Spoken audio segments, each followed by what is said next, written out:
Това е един от най-новите продукти на Huawei, които компанията представя тази вечер.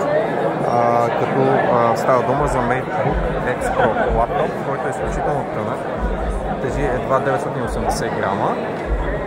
Но въпреки това предлага доста високи параметри с Intel Core Ultra 9 или Ultra 7, 1 терабайт или 2 терабайта памет за файлове, както и до 32 гигабайта системна памет.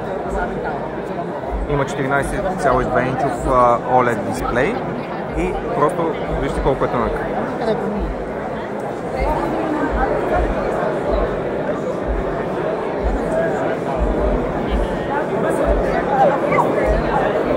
На този етап този лаптоп няма да се предлага в България.